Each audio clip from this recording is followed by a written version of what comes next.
out to Queen Liana, don't be no Benihana. She done been through lots of drama, shit the way to 50 llama. She done work, almost dropped 200 pounds. Put in work, you can't keep this woman down. Morning guys, so today's video is a combo video. Today is technically day 17, but it's a combo video of day 16 and 17 because yesterday got really hectic and I just didn't have enough time to edit and post the video before I went to bed last night. But yeah, as you know, well, you don't know because I didn't post a video yesterday, but I am down 12 pounds, 2 pounds past my goal of 10 pounds, and I leave on Saturday. This is crazy to me. I feel amazing with the strides I'm taking and the progress that I'm making. This morning I did something really peculiar, something I've never done before, but it was very healing and beneficial for me. You know, I woke up feeling a little discouraged, feeling a little overwhelmed, and you know, I've heard people say, like, you know, sometimes you gotta talk to yourself, and I'll talk to myself, you know, but sometimes you have to like stop and look in the mirror and like have a conversation with yourself. And I have this like mentality these days where I talk, I guess you could say, like in the third person to myself or about myself. When I'm journaling, I'll say, you know, I'll fight for Liana because Liana's worth it. And of course I'm Liana, but I feel like sometimes there's this I don't know, like there's this girl inside of me that I have to fight for. Yeah, I don't like crying all the time, but you know, that's part of just life and some seasons, some journeys you're on. But I talk about myself sometimes in a way where I envision myself as this individual that is worth fighting for and that is valuable and important and means something to the world and ultimately means something to my world, and so that's enough. And so you know, I'll journal sometimes and I'll just say, you know, Liana's worth fighting for, and I'm the only one who can fight for her the way that she, you know, she needs to be fought for, and I can't just lay down and die, and I can't just allow life to overtake her. You know, I feel like there's like this little girl inside of me that is begging me to protect her, that is begging me to fight for her, that is begging me to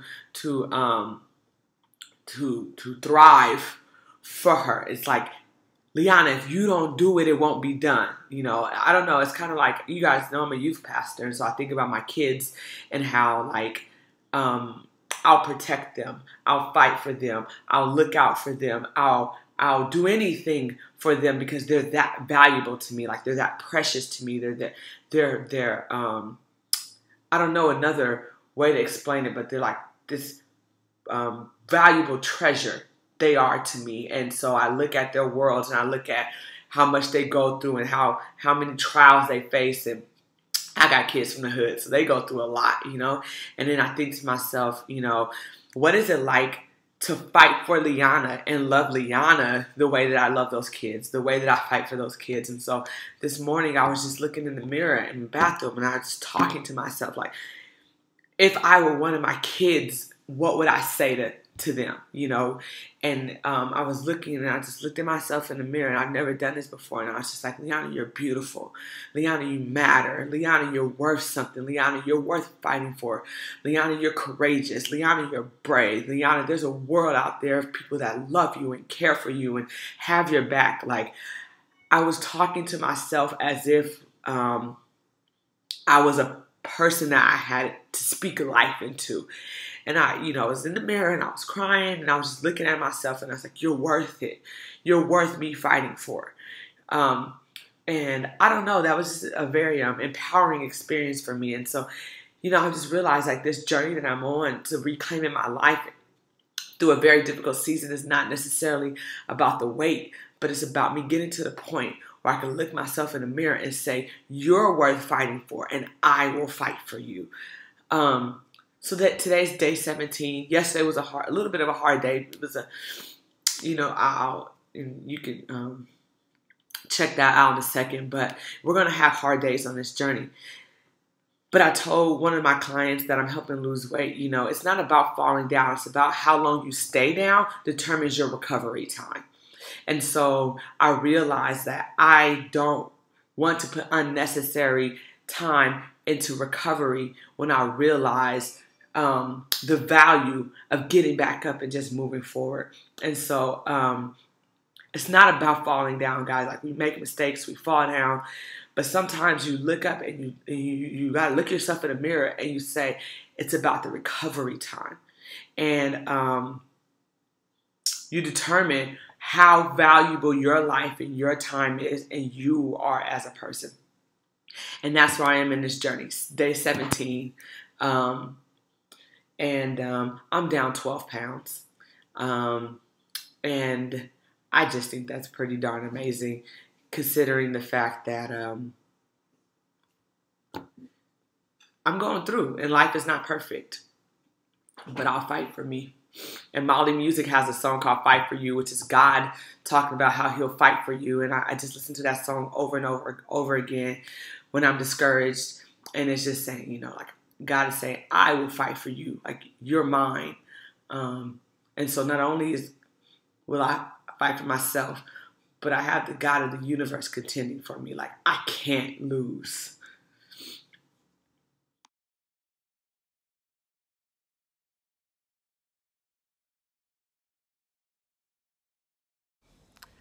Just hopped off the scale on my way to the gym. Your girl is down 12 pounds in 15 days. Today is day 16. I'm on it. I am on it. Shouty. It's a beautiful day in the neighborhood. It's day 15, as I told you guys already, and I've already lost 12 pounds, so I've surpassed my goal. I was just in the kitchen, got back from the gym, so I went to the gym this morning. I said that earlier. I'm just getting back from the gym and just getting ready to face my day and go out with my kids again tonight. And we have an event tonight again and one more tomorrow night, and then Saturday I leave for Oxford. But I was just standing in the kitchen thinking about my workout and just thinking about how far I've come even in 15 days. And sometimes I just stop and I look to the sky and I talk to my dad. And sometimes I say, I just say, I hope you see me living. And sometimes just the thought that my dad can still see me living encourages me, because I say to myself, if my dad can see me living, what do I want him to see? And I don't want him to see me give up or not fight to be the best me. Um, my dad is from Selma, Alabama, and he's the second oldest of 4 kids.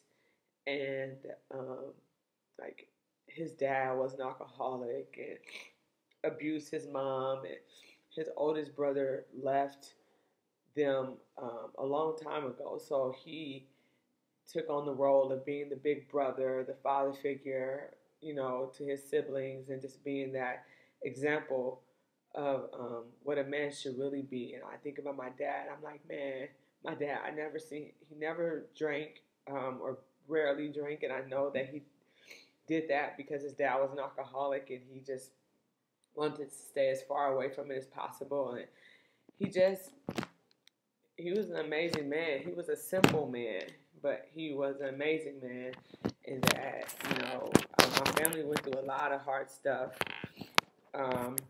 And I don't talk about a lot of it because there's also other people's stories, and so I don't want to put their stuff out there. Everybody's not as transparent as I am, but my family has been through a lot. And my dad has always been there. And I think about the things he's endured. I think about the fact that he lost both of his parents. I didn't know either one of his parents. He lost both of his parents before we were even born, while he was a young adult as well. And I think about the person he became. And so I'm like, He raised me. I can't give up when life gets hard for me. And so sometimes I just look to the sky and I say, my dad, I hope you still see me living. And sometimes that's all the motivation I need to keep going, to be there for my kids. You know, they're not my biological kids. I'm a youth pastor, but they're my kids. You know, I was told a kid last night, I looked out, I was like, you weren't here earlier, were you? And he's like, no, you realize I'm like in a room full of 150 kids. I still know when one of my kids aren't there. That's how much I love those kids, and that's how much I care about each individual kid. And I know when one kid isn't there. When there's 200 kids in a room, 150 kids in a room, I still know when a kid's not there. And I don't know, like, I just want to live intentionally. I want to be the best me. You know, I don't want to be anybody else. I want to be who God's called me to be. And my prayer every day is that I'm being the best version of me I could possibly be. And sometimes the hope that I have, the strength that I have to do that is to know that my dad is proud of me. I'm getting a phone call, but I got to take this. But yeah, I think he's satisfied. I hope he is. Here at the job, about to prepare for this event we have tonight at the church again. Pretty much same meal. I brought my own salmon, and I got some salad and beans from El Pollo Loco and just threw it in a bowl together. No dressing. I have salsa. I have salsa. My favorite salsa from El Pollo Loco is this green avocado. I don't know if you can see it. Avocado salsa. And I just put that in there.